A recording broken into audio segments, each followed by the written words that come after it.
Okay,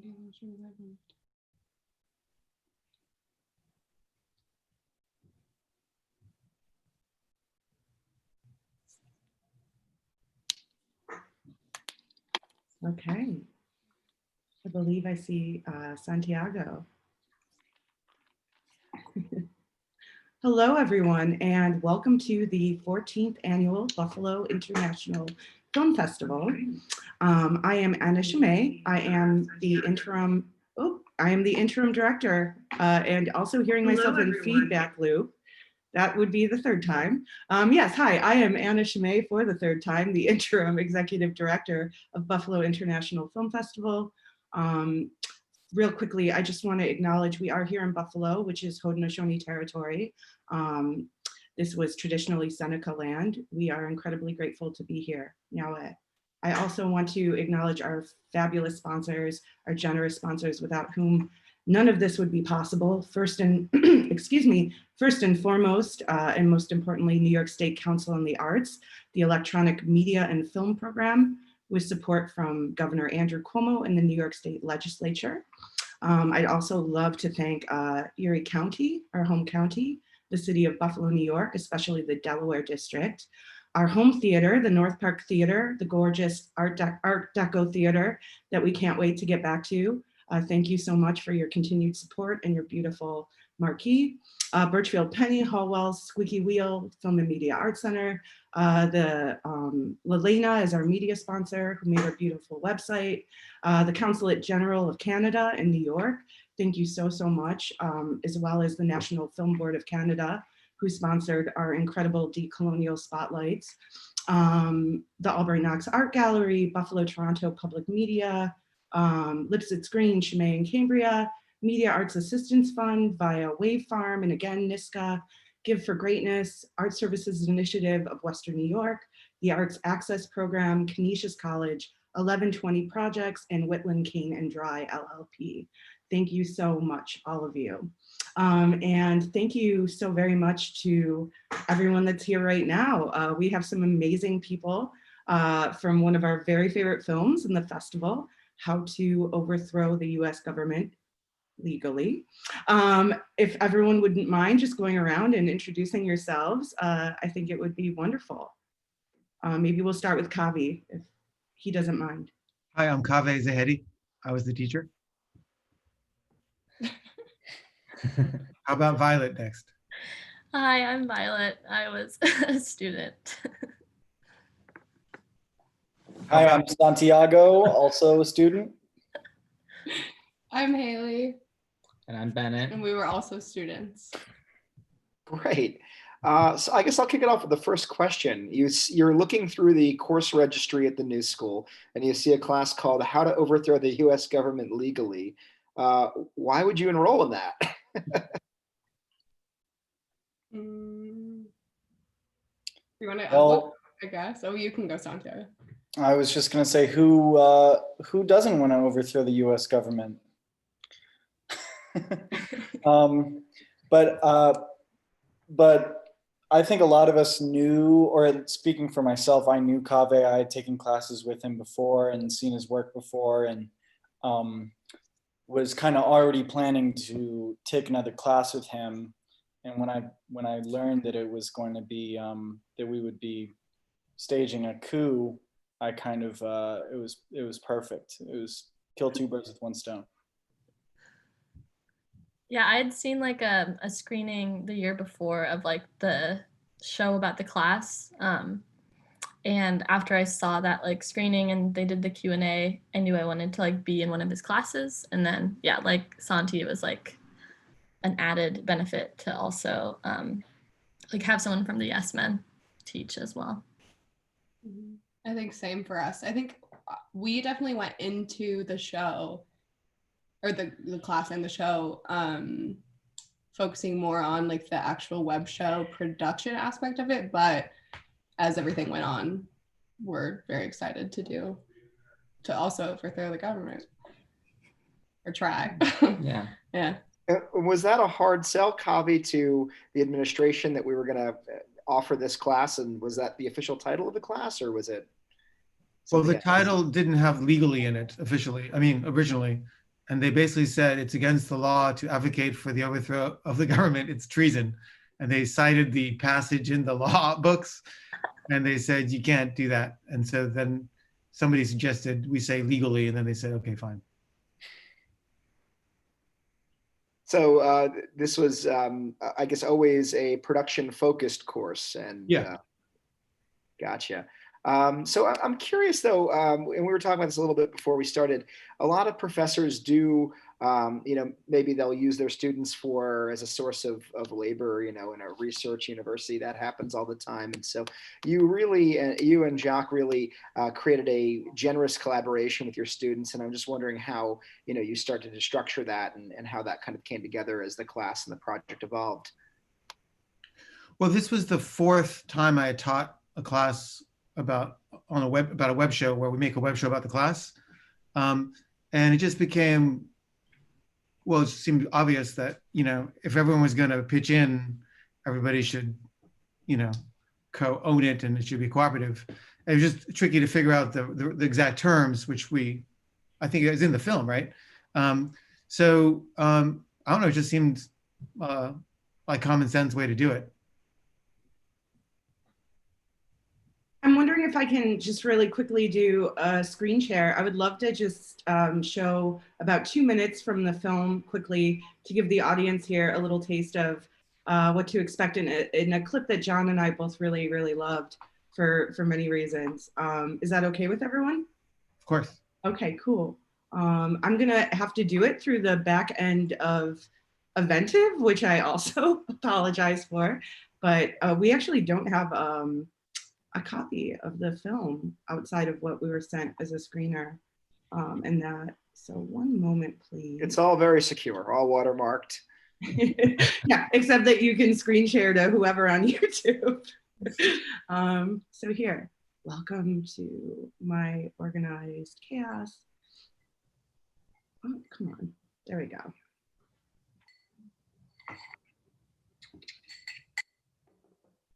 Am I sharing you? Can you see? Okay. This is the back end of Eventive. And this is a beautiful moment to stop. Let's give it a little screenshot. It's kind of frustrating. Kaveh doesn't really listen. He said something to the point of, like, that's just the new school. The new school is just really white. Overall, great class.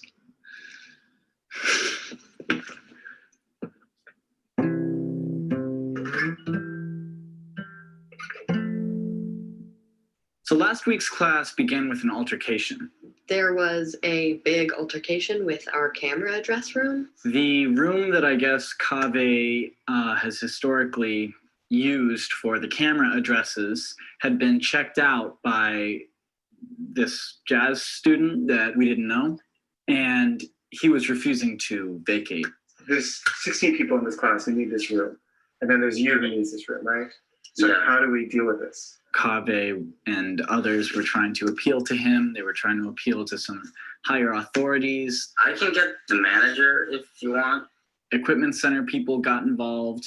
Yes, so can we let this person work in this? We need the room too. And they got pretty pissed off that we filmed them. Are you recording me? Yes, we are. Can you please? This is part of our class. And Kaveh lost his shit. We have a class every Monday night. No one can reserve this class at this time. You're telling me that we can't use this booth even though this is a class? The booth is unavailable. This room is available, and this room is attached to that classroom, to this suite right here. Okay. That suite is available. This room is available. The only room that's available is that booth. Tonight, because the student reserved it, and every Monday moving forward, because Okay. Thank you very much.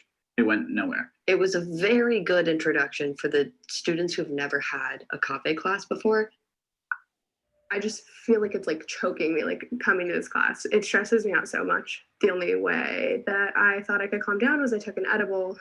Can you like say the question again? I got like way too high and I felt like I couldn't move and think and do anything. And I didn't get high so that I could say I got high.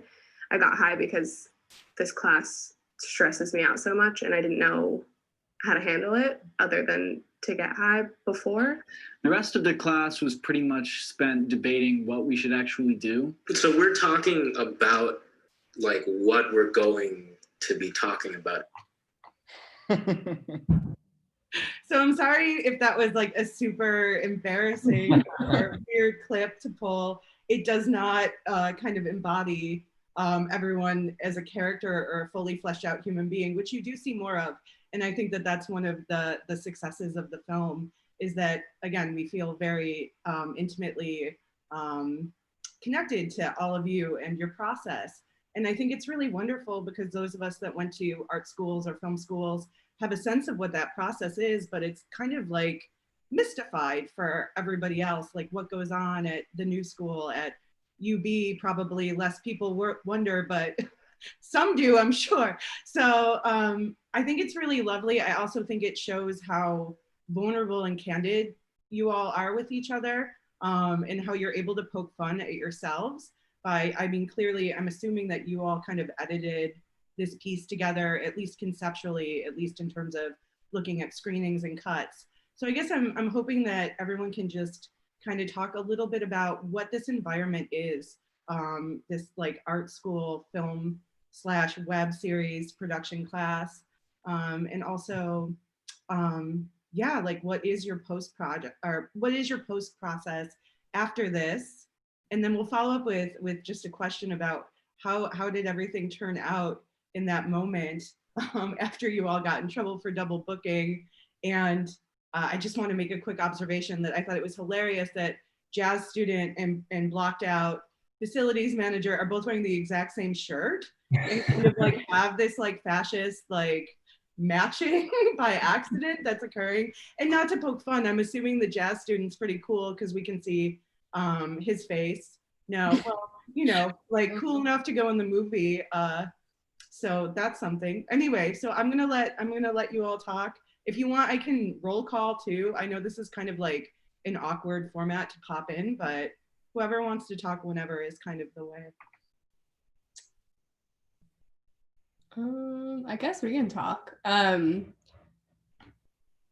Well, now that I'm like, I don't remember what we were gonna say. As for what it was like to be in this environment, I think even at the new school in general, this was a very unique and specific type of class and group dynamic. It felt like nothing like any of my other classes. Like each week coming into it was like, felt like a therapy session, which was really cool to experience, but also really stressful. But I think like by working together on this project while also going out and doing things together and whatnot, it just sort of like, and with Kaveh, like sort of promoting like this authentic environment in general, I think it really bonded us in a way and just like made us used to that as we went on. Yeah, and I think it was also a really, like compared to any school structure or like university structured class, like it was the definitely strangest, but also, well, yeah, strangest environment I think I'd been a part of in a really good way. Like I had never experienced something that was like a class, but was set up more as like a place to like bring the best version of yourself or worst version of yourself or just like the most honest version of yourself. And I feel like you never really experience that within like a system, like a school. You never get the opportunity to kind of feel like you're respected or like you share the same playing ground as your professor. Like I feel like it's generally professors kind of like, I don't know if soapbox is the right word because they are teaching, but it felt like we were all equals in the room. And so we all had the opportunity to kind of like grow and form whatever we were making like at the same time. And it was like very vulnerable, very, I guess we were just like, it felt encouraged to do what we wanted rather than like pressured, I guess. I also feel like as opposed to other like productions or production classes, like the process was like super emotional because you were like editing something that you were still like trying to figure out in your head from the week before. Like it was so fast paced that like you didn't really get a chance to like catch your breath really, or like look at what you were saying or doing very critically. So like we were editing everything everyone had said at this like the week before at the same time as like we were filming in class, and then like would leave and edit and come back, and it was just like it was like super fast paced. And I've never, I mean, now I feel like I kind of work that way because of this class, and like trying to just like film and edit and like get it out and just like be really like honest about like about the production process. But it's weird because it's like we were still like living that, I guess, you know, like it wasn't like we were like playing characters and then editing it. It was just like I was still like processing the conversation I'd had with Kaveh while editing the conversation I had with Kaveh. Yeah, I would say that more than being a class where I learned very much about like video production or politics, I feel like it was kind of a mutual process of learning to be like honest with each other and ourselves about what we're going through.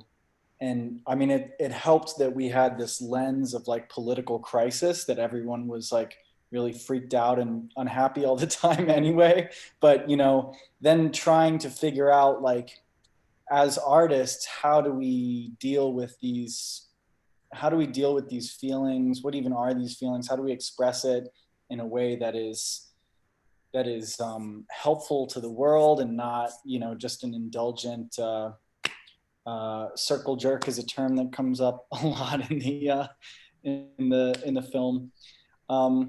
And yeah, ultimately, like, obviously we didn't overthrow the government. And you asked about what happened with that, what happened later with that altercation with the like equipment people. Really, it just went nowhere more. You know, like it became about trying to get them to agree to have their faces unblurred, and, you know, get them to agree to be in the thing a little bit more, and just kind of like, and it was this ridiculous feedback loop where like the more they would try to shut it down, the more it was like, well, this is what's happening, so we have to put it into the movie more, you know, like, and I don't know, I guess that there was something to that, and I'm glad that we at least made something that people enjoy watching.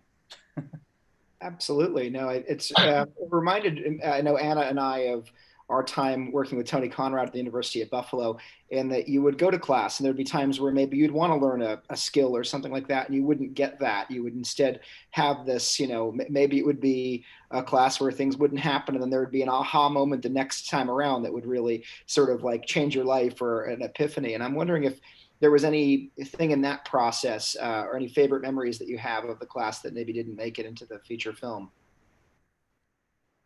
I feel like the majority of the best memories couldn't make it into the film, just because every class was like supposed to be 3 hours long, or 2 hours long, 3 hours long, but then it ended up being, we would always stay late, so it'd be like 4 or 5-ish.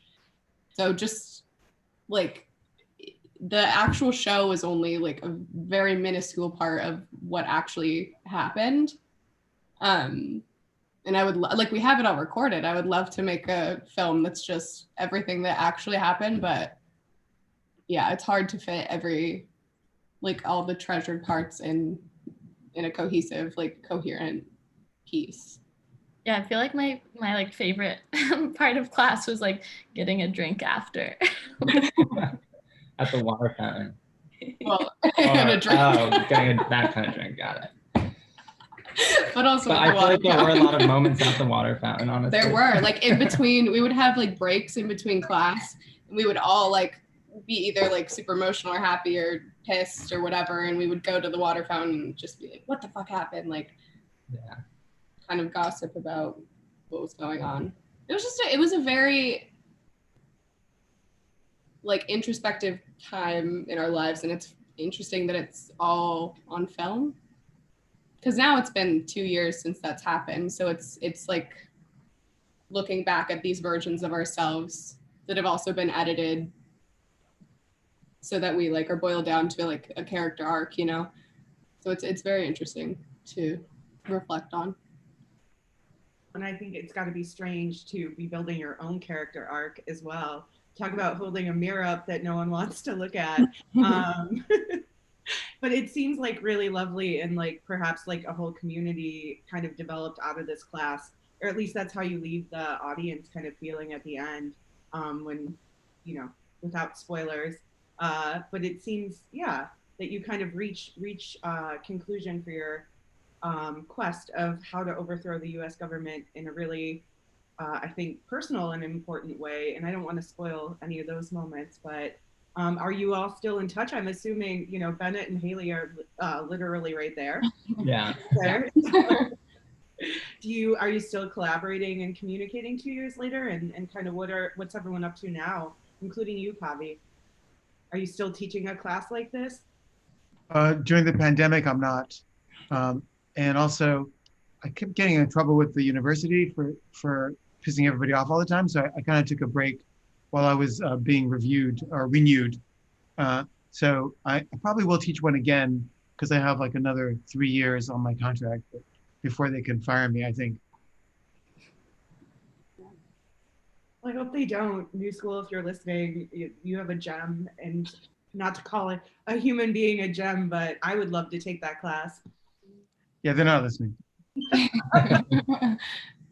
Yeah, we definitely, I think with the exception of maybe like 1 or 2 people, I think we all still communicate fairly frequently. Like, I mean, it's been a pandemic, so it's been a bit hard, but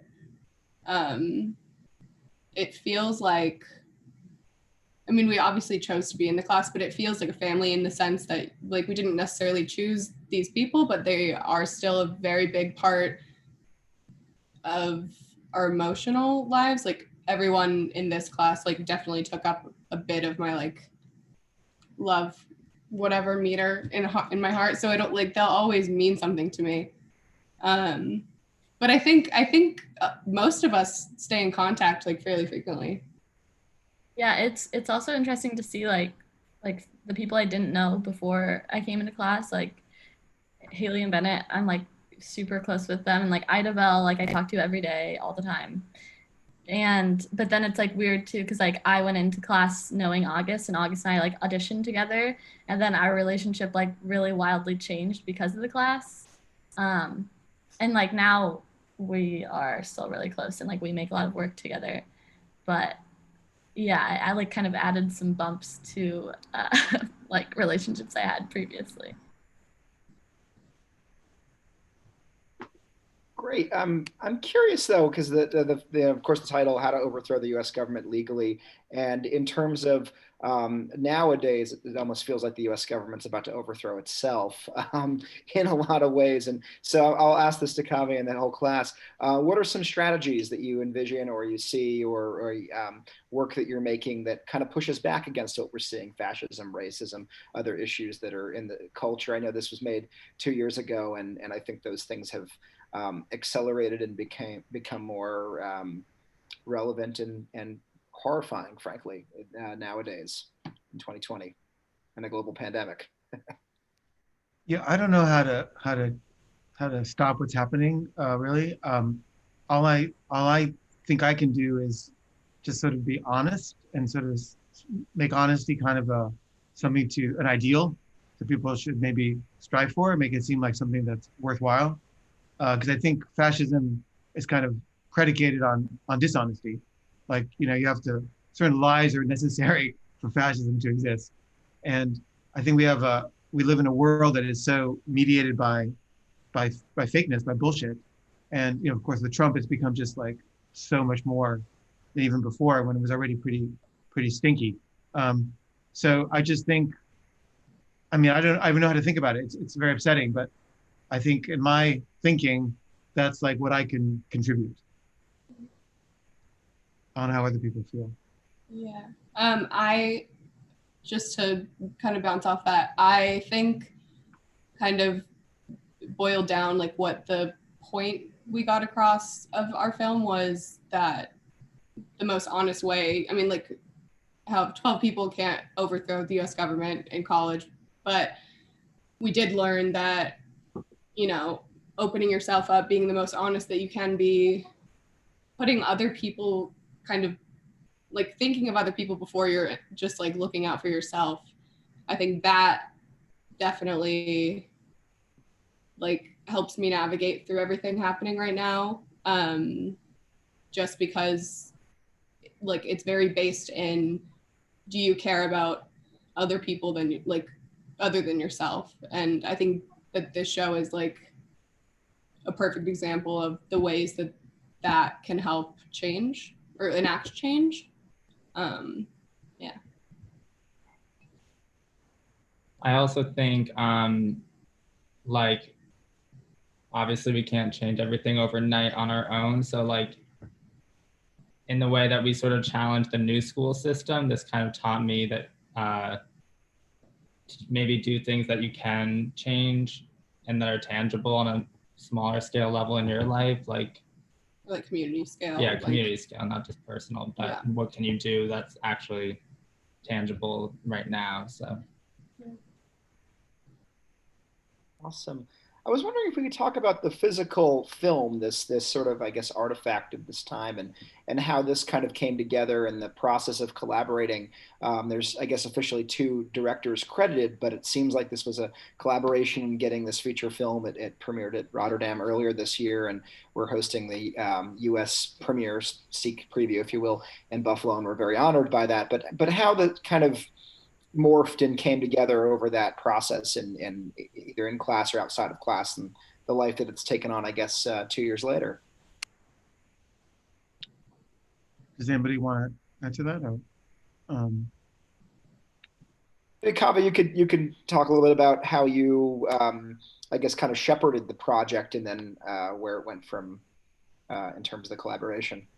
Yeah, I mean, every class was assigned to a different team of 2 people to edit. So basically, like every whatever episode or chapter or whatever was edited by a group of 2 students, and then they would show it to the whole class, and they would get notes. But basically, everybody edited like a different episode, basically, and then I just was kind of like, I kind of had like final cut, and I just was like, I'm making final decisions here. If I don't like something, I'm gonna cut it out, and it's actually we're still tweaking it. Me and Haley are still like tweaking the second to last episode, and me and August have been changing the very last episode. So it's just been a really long, ongoing process, and it's mostly just been I don't know, trial and error, and just like putting a lot of time into each little thing. There was also a class after this class, an editing class that I taught, where everybody in that class got all the footage, and then they did like another pass on in each episode as well. So it's kind of gone through 2 sets of editors. So it's just been, and then the pandemic happened. So we kind of just been waiting for it to end before we, release it in a wider way. It was kind of frustrating just because in January, Bennett, Kave, and I were at Rotterdam for the premiere of it there, and then we got a distribution deal, and we were really excited because it felt like things were picking up for the film, and then pandemic happened and it all kind of shut back down again. So it's been like a journey. But I'm frankly just happy that anybody wants to watch this at all. Like there were many points throughout the process where, we would be talking about like, I don't know, at some point like contracts were brought out, and it was like, we had to decide on how we would split the proceeds. And I was like, this, like, nobody wants to watch this, let alone pay for it. And I think that's partly just the nature of being on the inside of something while it's being made, and especially this class, which was so kind of like formless, or you know, we kind of like created the method while we were doing it, and we figured out what it was about as it was being made. So that's been something that's been really nice, is like having, you know, it actually is going to film festivals, and here we are doing this Q&A. It's just crazy to me. And so was it intended to be a web series? This is a feature film, albeit a little bit shorter feature film. It started as a web class, yeah? Yeah, it was supposed to be a web show, but then it was like about 90 minutes long, and it didn't make sense really to watch them, you know, in a way that it's not like a sitcom where every episode is like totally different with the same people. It really had like a narrative arc. So we just figured we should just release it as one single thing. I'm wondering if we can circle back to something Santiago said, which is like bringing out the contracts and this moment of kind of arranging how production or distribution rather, if there are any profits, kind of like work out. I think that's a really interesting, and again, like similar to the structure of the class, a generous thing to do. And there are some festivals that will pay for it, clearly. And so I'm kind of curious, yeah, can you talk about how that all kind of came into being, that part of the plan, and how it's working out, if you don't mind, or if that's not rude to ask about. No, it's not rude at all. You're talking about the vision of profit? Yes, the vision of shared profit, of cooperative buy-in to the film through collectively as makers. Well, I think the new school insisted that they take 50% of anything we made to allow us to run the class. And then I think me and Jacques were splitting the other 50, right? Yeah. And then everyone else got a percentage of the other 50 based on how many people were there. But then there was the editing class. So then, like, how are we going to pay them? So I think I gave them half of my 50. So they're getting a cut. And then I think that, you know, Brian was our sales agent, and, you know, he's taking a percentage, I think, 50 probably. So it trickles down quickly to an infinitesimal amount. But I think this is actually the first revenue from the film that is coming towards us. And I think you guys are giving Brian $350, is that right? And then he's probably going to take half of that, or maybe not. He's been very generous. But so we're going to divide that and the money for everybody. So that's going to be, I don't know, $20 each. And then this one is 400, which we're going to divide by the 5 of us. That's going to be like $80 each. Wow. So well, we will get more if we can. We're Buffalo. So. Thank you. Streaming revenues are not what they're and not what actual ticket revenues are, unfortunately. Yeah. I'm sure. We're experimental too, but more in the derogatory, pejorative sense of the word. Yeah, but you know, Brian had a vision that the reason we picked him instead of the one other sales agent who was interested in representing us was because he seemed to have a pretty innovative and kind of creative vision of how he could make this work, and it involved a lot of educational institutions and really using the students to promote it in different places and stuff. And it seemed like a really good thinking, but again, COVID came along and all of that became kind of hard to do. So I don't know what the future revenue stream will be like, but this is our first actual revenue. Well, good. It can only go up from here. So get excited now. I know. Thank you. We are so grateful. I know we can't pay you in gratitude and compliments, but we do have a lot of those at least. But yeah, I think that was very an interesting and generous part as well. I just want to circle back to the classroom, and not to just keep forcing us back into the classroom, but some of you are technically still in the classroom, I'm assuming, like some of you worked on editing in the next class maybe, or no, it's more, okay. So when we're watching that clip, everyone keeps referring to a cave class. And I'm just kind of wondering, like, just if we could paint the character of that a little bit more, what that means, and cave, what you think that means as well. Like, what is a cave class? Like, what makes it kind of different? I mean, obviously there's production going on in a lot of other classes. So I'm assuming it means something about like your ability to create a certain type of environment. And I know we touched on this, but I'd just like to go back there because I think it's an important aspect of things that make everything possible.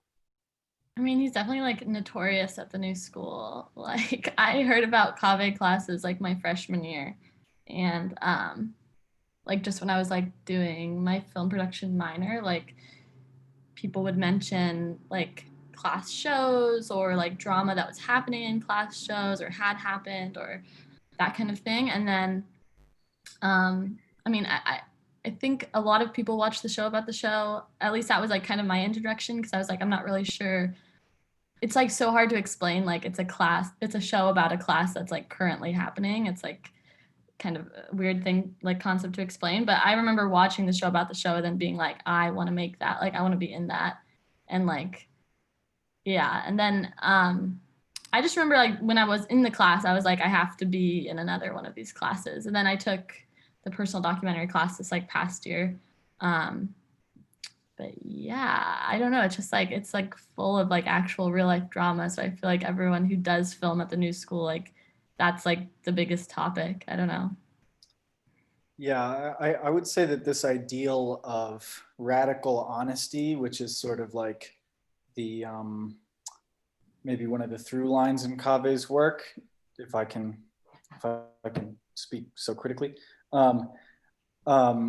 is it is not just present in the work. It is present, very much present in the classes as well. So that is just to say that there's no bullshit. There's no kind of pandering to the administration or to the students. And a lot of people, myself included, find that really comforting, kind of like the admission that sometimes like we don't know what's going on or just like, I don't know, that kind of thing. But also obviously you can see it in the film, like it rubs a lot of people the wrong way too. So yeah, that's how I would characterize a cave class, probably is brutally honest. I think those are the best instructors that really kind of foster that environment where you are. And actually, maybe this is one for Kaveh. You talk a little bit about creating that environment, kind of breaking down that hierarchy a little bit between, or making that a little bit blurry between students and instructors, and also co-teaching this class. Yeah, I mean, I think it's less about, well, it's partly about ideals, but I think it's mostly just like I have a real allergy to bullshit and to just, I'm just impatient with things not being just like upfront and direct. So it's almost like I can't help it. I just like, I'm constitutionally capable of the things that, the pandering or whatever. So it's just kind of the way I am, and I can't really do much about it. And when I try to, I feel really uncomfortable and I feel really bad. So it's also just me trying to be comfortable in the world.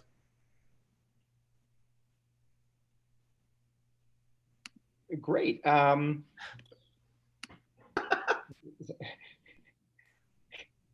you talk a little bit more about collaborating with Jacques?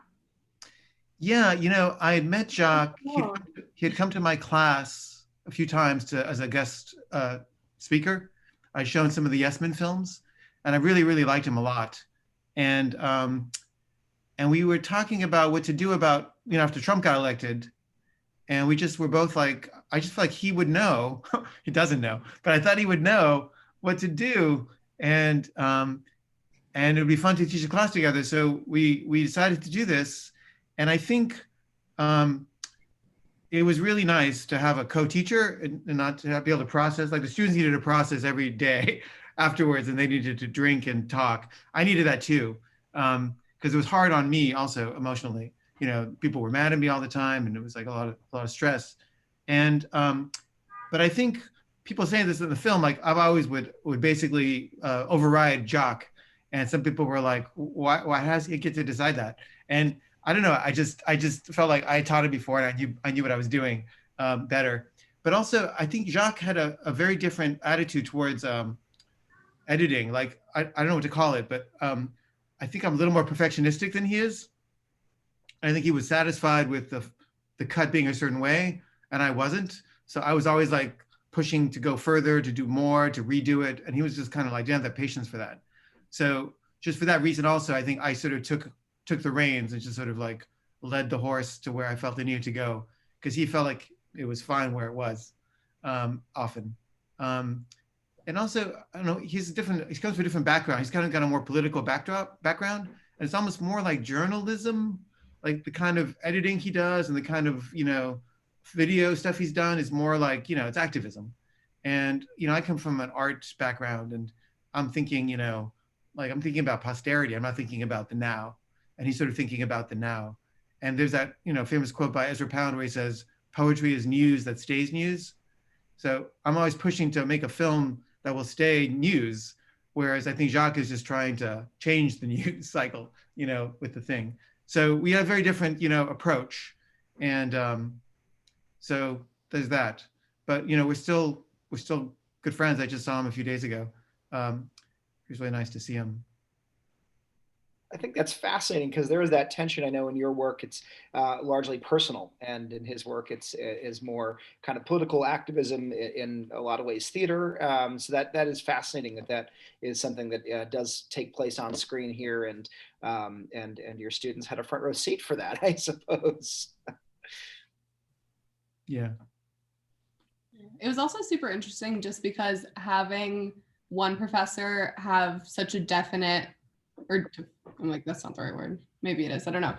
To have such a very clear idea, or not idea, just like knowing what he believed like honesty was, and then having Jacques, who was not dishonest, but just like didn't push the vulnerability aspect as much and wasn't vulnerable himself. It was a very difficult setup trust-wise, I think, because having someone like bare their soul to you the first time you meet them, like Kaveh does, it's very off-putting, but it kind of creates this like sense of trust in him, and you kind of like almost listen to him more, believe him more, just because you know that he's being fully honest. Where I feel like that was kind of like a point of contention for a lot of us with Jacques, just because he had like a very different way of tackling a class. It was a much different relationship, which I don't think we touched upon in the show. Like we didn't really give the credit to Kaveh there, if that makes sense. I feel like Jacques the whole time was like still trying to be a teacher. Yeah. And then Kaveh, we were like, we're making this thing with this person. Mm-hmm. I don't know what's right or wrong, but like it's just a very different relationship. Well, to paraphrase a quote from the show,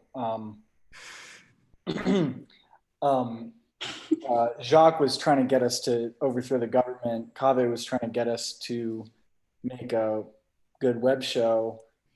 You tell me which one of those things we did. So you know, I do think Kaveh got some credit where it was due. But I also think, you know, I also am really glad that Jacques was there, because I think one of the kind of thematic themes of the show is kind of that tension between wanting to be an artist and wanting to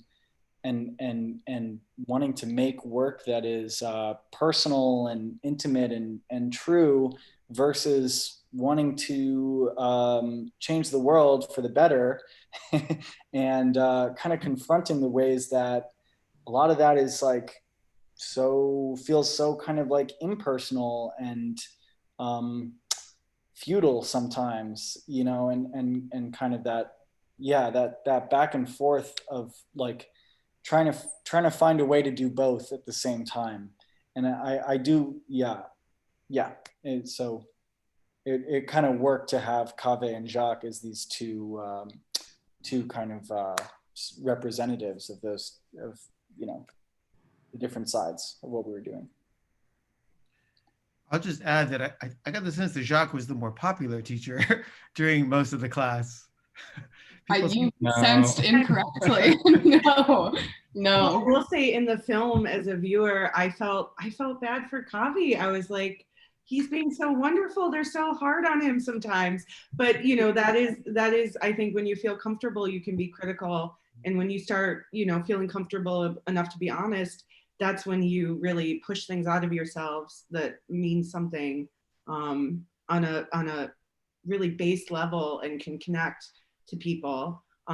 So yeah, I think it's interesting to hear you speak about the difference in the styles of the two professors, and then to see the reaction, like, because you didn't, it's seemingly, and not to paraphrase or put ideas or words in your mouth, because you didn't feel as comfortable with Jacques, you were so much harder on Kaveh.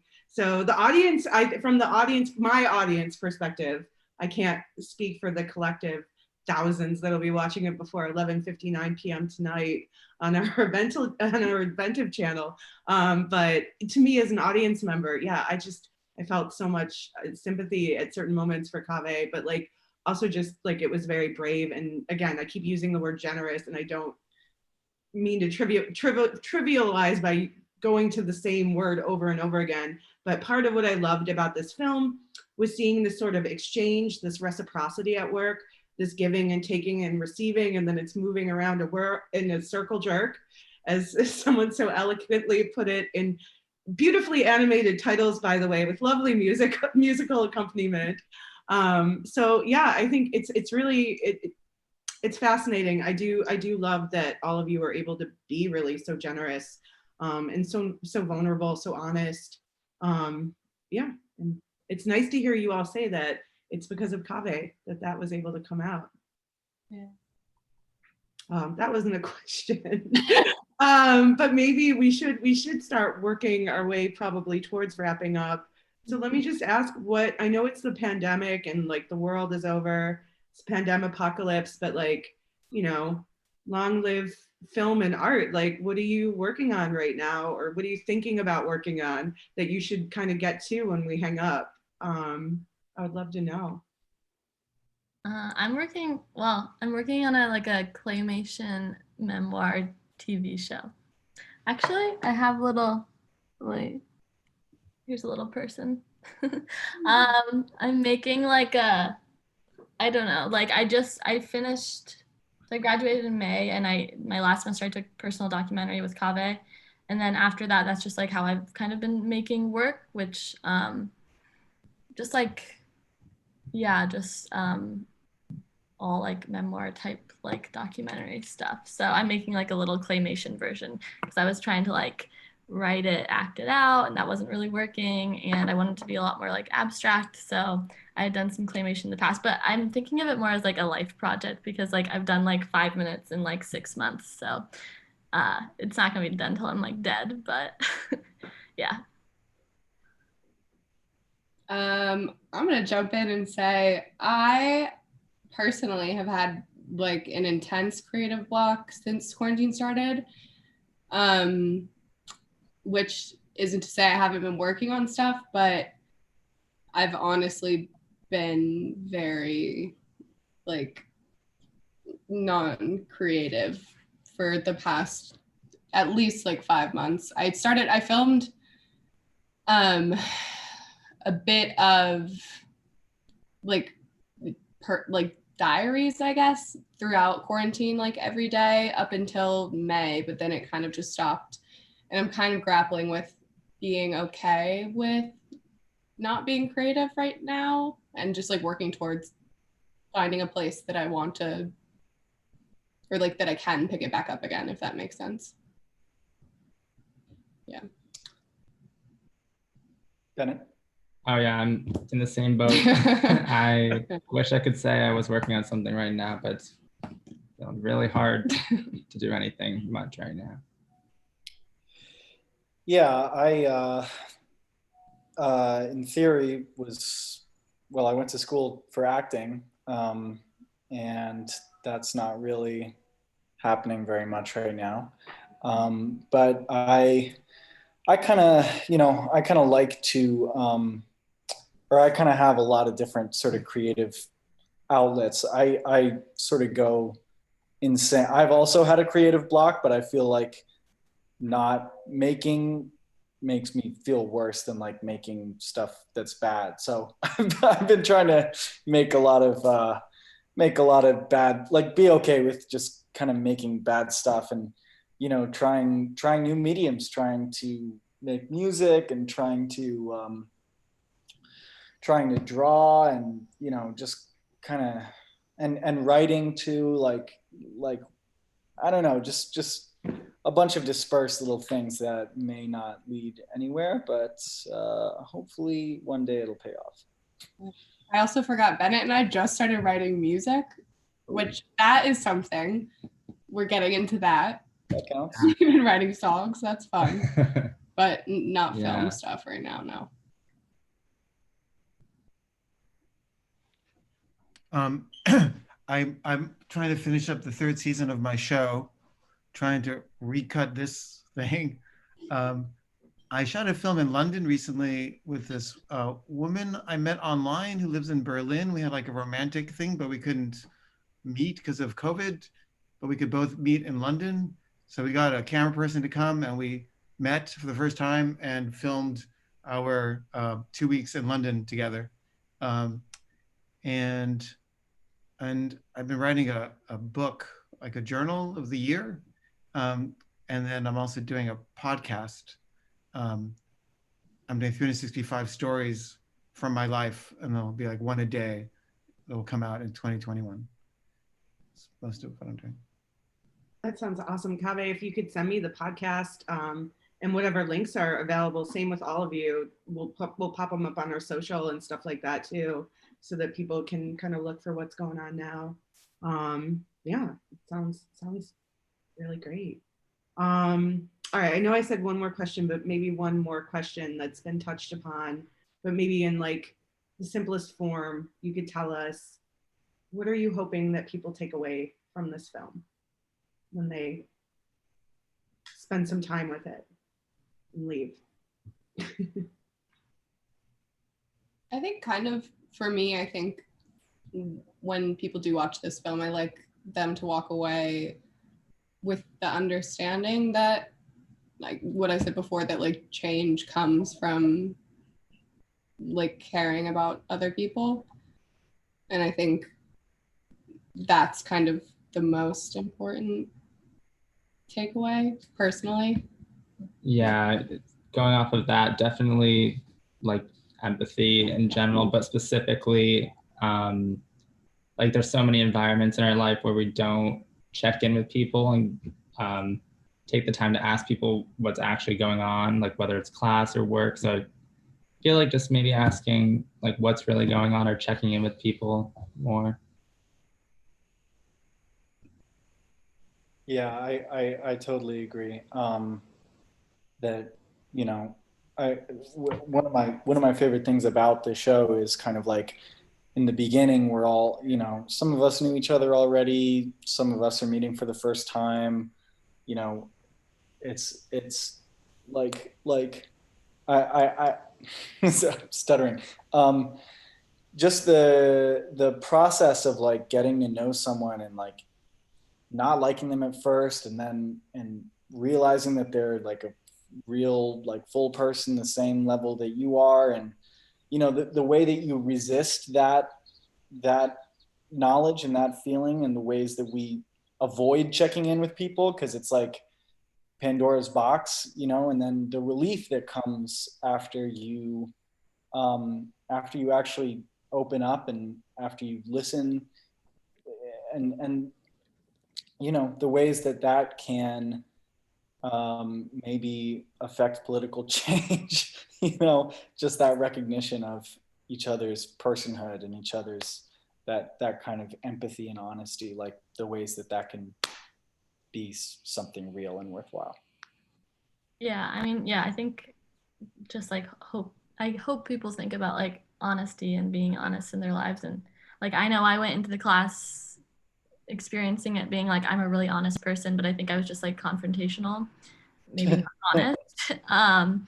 And by the end of the class, I mean, that's still something I'm working on, but I think I've started to realize that because of experiencing class, but hopefully someone like watching it can kind of see that progression of like, how do you actually deal with problems? I don't know. But it's also hard because Kavi and I have the same birthday. We basically have the same chart, so it's kind of hard for us.